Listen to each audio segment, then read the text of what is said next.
The sun hung low over the sprawling plains of São Raimundo, spilling warm light across miles of golden wheat that swayed like a living sea. The land breathed with the rhythm of the wind, slow, ancient, steady, moving in waves that whispered to anyone who would listen. And among those who listened most intimately was Miguel Afonso, a quiet farmer with the patience of the earth itself.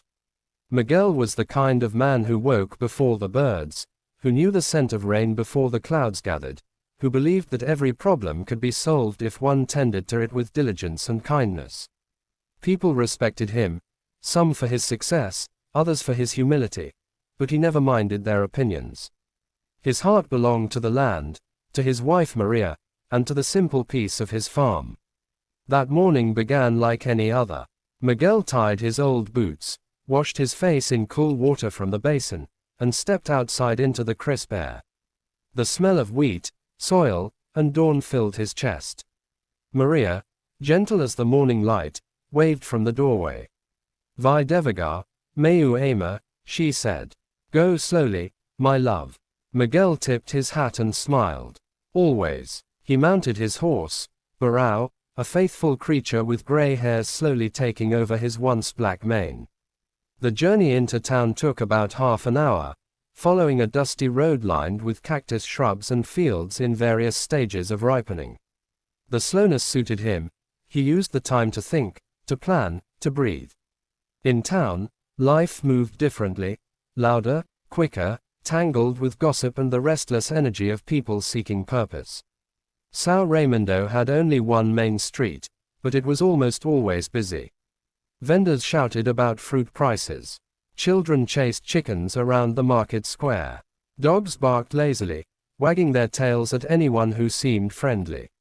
Miguel brought Barão to a stop outside Nogueira's general store, a humble wooden building that served as the heart of the town's trading. Everyone bought their essentials there: flour, sugar, oil, rope, nails, seeds. It wasn't just a shop. It was where people exchanged stories, news, and sometimes, unfortunately, ridicule. Miguel dismounted and tied Barão to a post. He patted the horse gently before stepping inside. Almost immediately, he sensed something was off. The usual murmur of chatter had shifted into something sharper. Snickers, mocking laughter, a cruel amusement that prickled the air. Miguel's instincts, honed by years of reading the subtle moods of nature, felt the disturbance deeply. That's when he saw her. A young woman stood near the counter, clutching a small cloth bag to her chest. Her dress was simple, faded blue cotton patched at the elbows.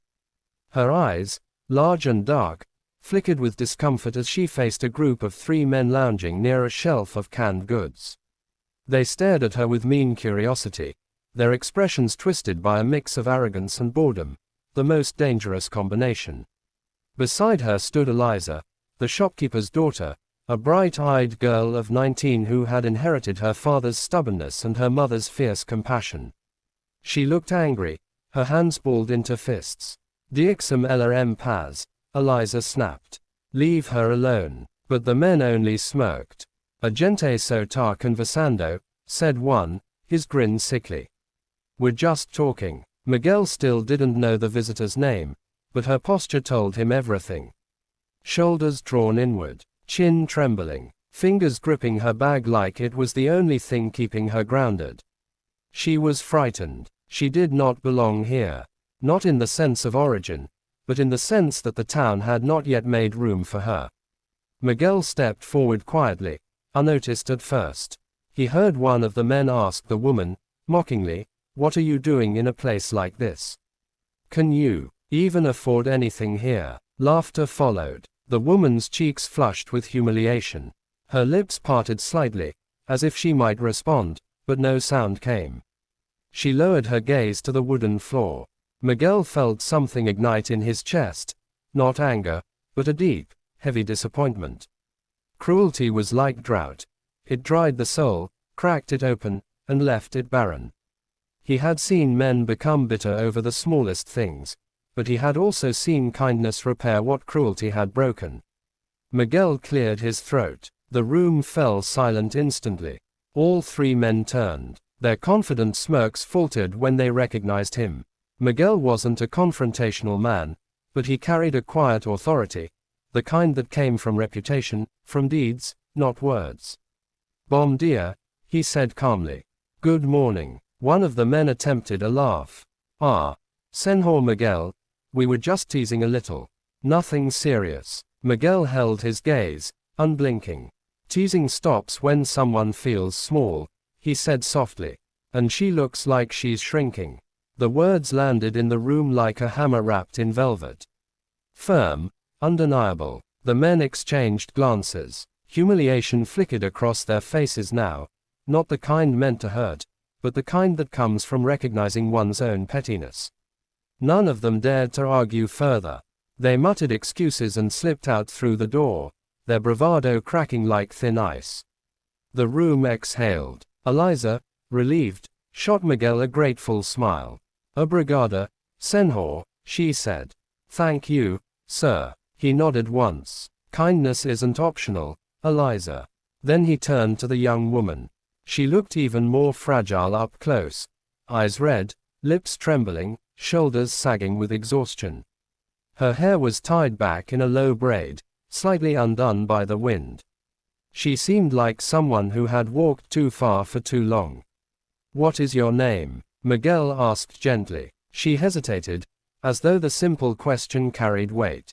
Lucia, she whispered. Miguel noticed the small tear in the hem of her dress, the way her shoes were worn from long journeys. She looked like someone who hadn't eaten a proper meal in days. He softened his voice even further. You're safe now, Lucia. Her eyes glistened, but she blinked rapidly, hiding the tears.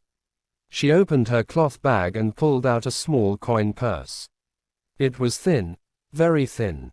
She placed a few coins on the counter and tried to buy a loaf of bread. Just one, just enough to survive. But Eliza glanced at the coins and froze. It wasn't enough. Miguel saw the panic flare in Lucia's eyes. She began shuffling through her bag again, searching for coins that weren't there. Her breath quickened. Embarrassment climbed her neck like fire. Before she could say anything, Miguel placed a calm hand on the counter. Put her bread on my account, he told Eliza. And add a sack of flour, 2 jars of beans, and some dried fruit. Lucia gasped. Senhor, now, EU, I can't accept. Miguel raised a hand, gentle but firm. Everyone deserves a full table. Her lips trembled. She looked down, fighting tears again.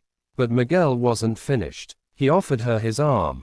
Not dramatically, not as a man rescuing a damsel, but as one human offering dignity to another. Lucia, he said softly. Come with me. The words were simple, but their meaning was profound. She stared at him, confused. To where? To my home. To my family. Tonight, you'll eat with us. Silence. Only the hum of flies near the window, the creak of wooden floorboards, and the trembling inhale she took. Her voice broke. Why? She whispered. Miguel smiled, eyes kind. Because no one should face the world alone. For a long moment, Lucia didn't move. Her body was still, caught between disbelief and relief. She was a woman who had learned not to expect kindness, not to trust it, not to hope, but something in Miguel's expression, steady, warm, honest, made hope feel safe again. She nodded, very slowly. Okay, she whispered. Miguel gently guided her outside. Barão flicked his ears forward as they approached. Miguel helped Lucia mount the horse, taking extra care to make sure she felt secure. He climbed up behind her, steadying her shoulders. As they began the ride back toward the plains, Lucia looked over her shoulder at the town, its noise, its judgment, its narrow hearts.